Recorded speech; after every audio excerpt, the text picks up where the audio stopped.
In Path of Exile, people usually speedrun through the campaign like they're getting chased by a silverback dosed with Viagra. But what if we didn't?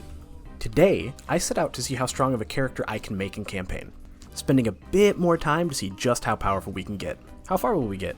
After killing Kitava, we'll take it through different tiers of endgame content, the end goal of killing a pinnacle boss. But first, the rules. 1. We're doing this in SSF. The best thing in trade is the thing that makes the most money, and that's not an interesting question to me. Second, one character only, no leveling multiple alts to get quest sanctums for currency or whatnot. Third, to avoid spending a month in the campaign, no leveling past the XP penalty. And finally, no breach. With current breach, you can get 6 links very easily in campaign alongside endgame ready gear. I think the challenge would be too easy and uninteresting with it. Though I won't reset if I kill the odd breach mob, I won't be using womb gifts for this challenge.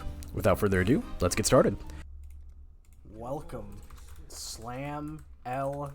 Jackson. After waking up on the beach from an alcohol-fueled rampage in the palace, I mugged the local disabled guy for his dirty underwear. Oh! What? Oh my god! Fucking bank it! He ended up dropping a Gucci helmet with bedazzled straps. We're not going to be unequipping this for a while. Now that I'm coming down off the high of getting that gold rim, let me explain what build I'm playing. After much deliberation, I decided on Bleed Slams. While Earthshatter Berserker was an obvious pick, I was concerned about how I was going to solve mana without having the reduced mana cost craft. Bleed Slams, on the other hand, is fully online by Act 4, and I think there are some mechanics you can abuse to ramp some early endgame power. After doing the usual early game trappings of Thrashing Hailrake, Dweller, and Brutus, we make our way to the Ship Graveyard and Merveil's Caverns. I intentionally underleveled a bit so we could farm these zones later. I clear out the cave and murder Fairgraves before porting back to Lion Eyes to grab Sunder. After a couple of caverns runs, we move on to Merveil. Pre-Merveil, we are just about capped res, sitting at about 300 life. But how's the damage?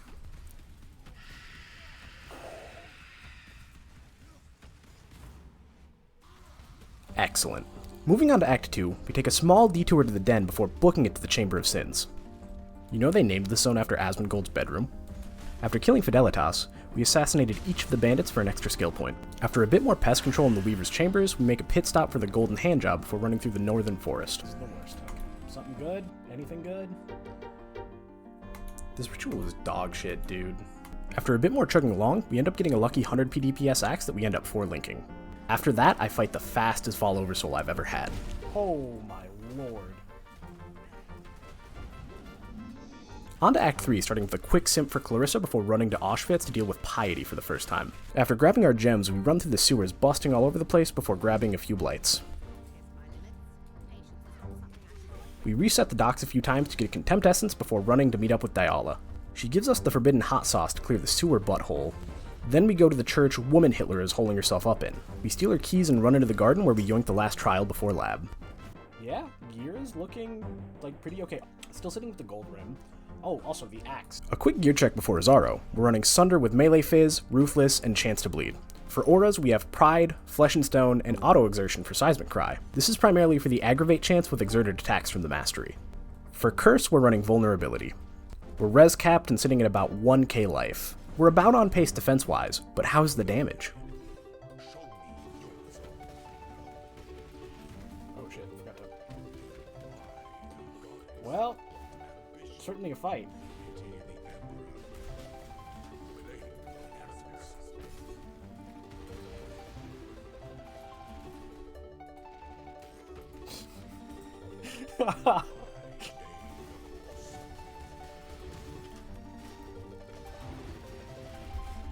Oh, yikers. Okay, I'm smart. Stellar. We crushed Hizaro. Oh, as much as I'd love to. What the hell was that ascendancy choice? The reason I picked Champion over Gladiator or Slayer is primarily for the banners. When at max valor, War Banner doubles your fizz damage, and this applies to your bleeds. With inspirational and worthy causes, you can have 100% banner uptime. And assuming we want defenses, Dread Banner will give us 60% block chance when placed with max valor. When combined with Rallying Icon, we can in theory cap our resistance as well with just a banner. And with our third ascendancy point with either perma-adrenaline uptime, impale scaling, or permanent fortify, there are lots of reasons to pick Champion. With that out of the way, we run a few extra labs to build up some currency for later before smacking into the XP penalty and going to murder Dominus. Oh, Dominus. Dominus goes down without issue and we press into Act 4. quick slapping down Vol before going into the tunnels. We reached the Crystal Veins, crushed Areso and Kaum before slipping back to town to grab Fist of War. Lining up Fist of War and Ruthless leads to an absolutely massive bleed. Stacking War Banner on top of it just makes it absurd. Assuming we can keep banner uptime during maps, I don't think we'll have a problem with damage. We then get into the Mountain's Guts where we proceed to slam some more, killing the trio before melting Piety and Malachi.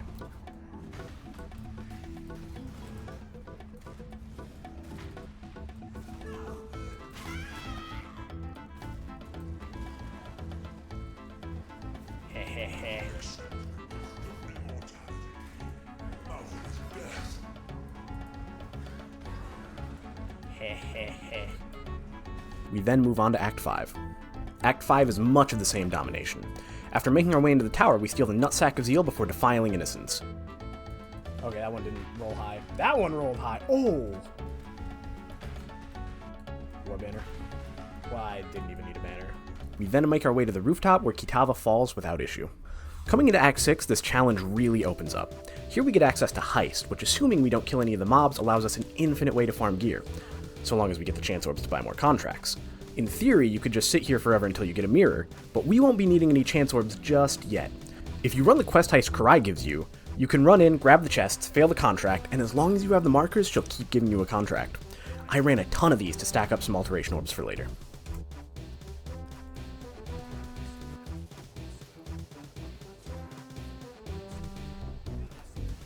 After farming enough heists to get a BPL team lead off your back, we move on to the rest of the act. After grabbing a key to the gate, Tukahama falls quickly before we move on to Chevron doing drag in her husband's skin. After that, we run through killing any rare mobs we see on the way, doing all the skill point quests before clearing the beacon and giving Nessa treatment for her crabs.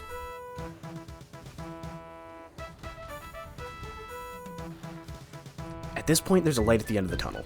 We rush through Act 7, being sure to grab the skill points and trials before doing lab at the start of Act 8.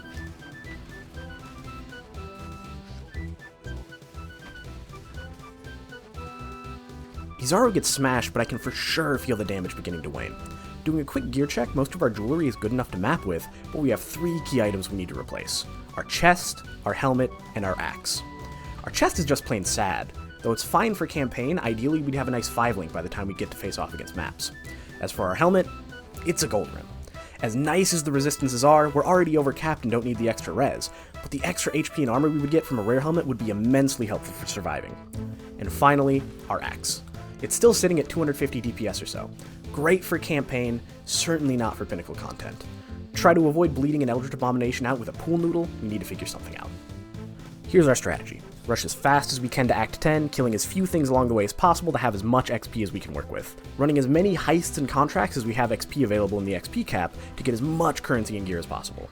We'll do a quick gear check at the end of Act 10 before we face off against the pinnacles. We blaze through Act 8 as fast as we can, helping Clarissa commit some necrophilia before killing the Gemling Legionnaires and Yugal. Grabbing the 2 orbs, we have a threesome with the sisters before rushing into Act 9. Fucking what?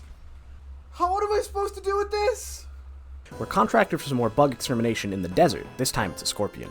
Moving on, we secure the Basilisk Acid and Charthan Powder so we can get 2 steps ahead of Nikocado Avocado here. Finally, in Act 10, we run back to Wakano and start farming some heists. We're looking to get as much gold as we can, at least a Regal Orb, and as many rares as we can get our hands on. Oh! Oh! Oh! Another 5-link.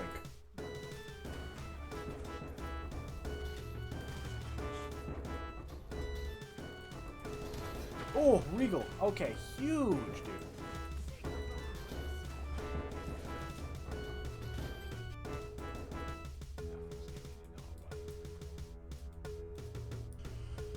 I fucked up.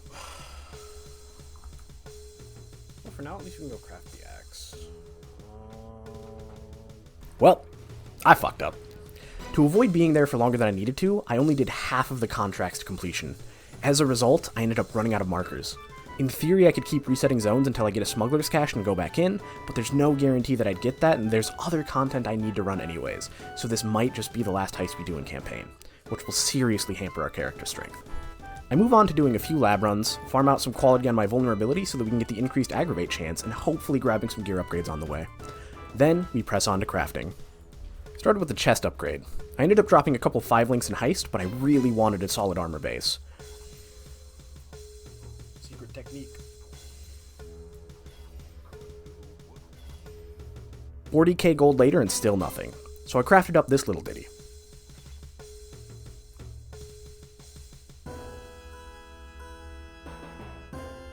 Worth it. Absolutely no regrets on that divine. Next I worked on getting my helmet solved. I dropped a couple of good candidates while heisting, so I grabbed one of those from the stash, slammed some res on it, and called it a day. Finally, the axe. While we do have a couple of fossils we could use, I don't think I'll quite be able to get enough resonators before XP cap to make it worthwhile. So, we end up alt spamming for a bit. That's tempered. Do I send it on tempered? Oh, it got attack speed! Holy shit! Not good attack speed, but I'm happy enough. And 93% fizz. This is 560 DPS total. Not bad. It's around 550 PDPS or so. Not the greatest axe in the world, but a fantastic drop for campaign. With our gearing out of the way, we slash up Kitava to finish out campaign.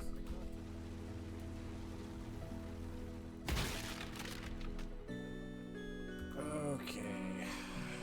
Now, to do endgame shit, we gotta migrate. Now that we're migrated out, let's see how it does in content.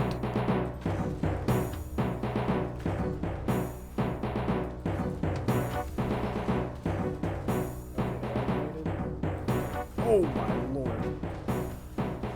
Okay.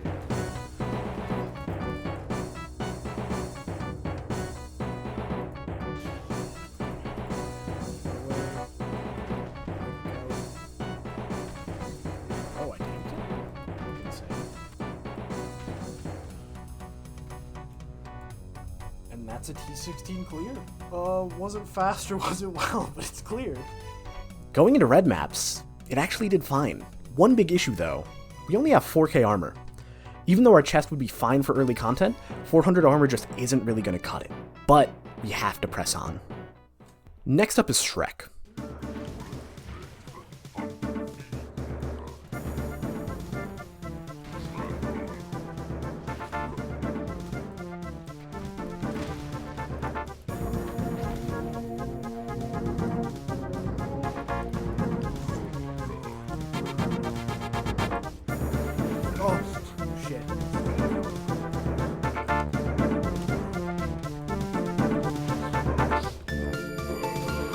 Oh! Fuck that! This is by far the most ethical damage I've ever had on this fight. Though he did end up going down after a few portals, I was really beginning to doubt how this challenge would go. But, with no time to mope, we move on to Eater.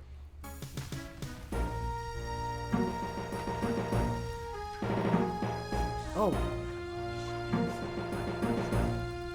Ah, fuck! What am I missing? Where's the last one? Where's the last one? Oh.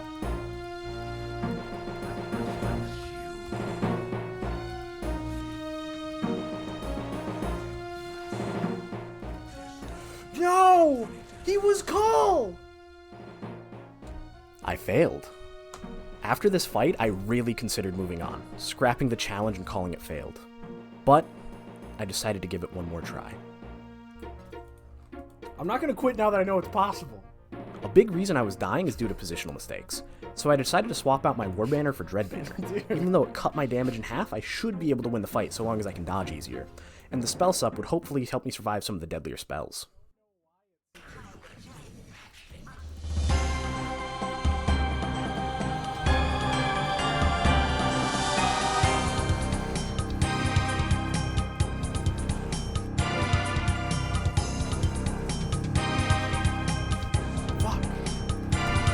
Okay.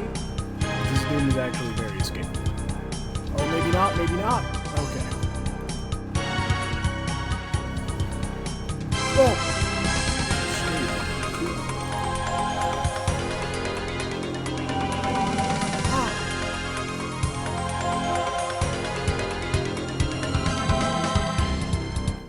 Ah!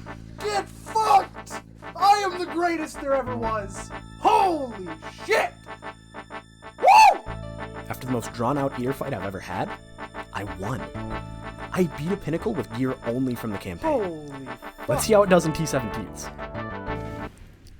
I think you're on crack. Yeah, that went exactly as you'd expect. All in all, though, Guess. I'm super impressed with how solid of a setup you can get with resources in the campaign, even without Breach. If I were to go back and do it again, I would 100% pick the hardest meta shit possible. I tell you what, I'm tired of being a hipster. Slam Zerker would have probably struggled infinitely less. I'd also allow Breach. Makes sense. While my axe was like fine, it could have been a whole lot better if I abused the tree. You shouldn't spend near that much time in campaign, though.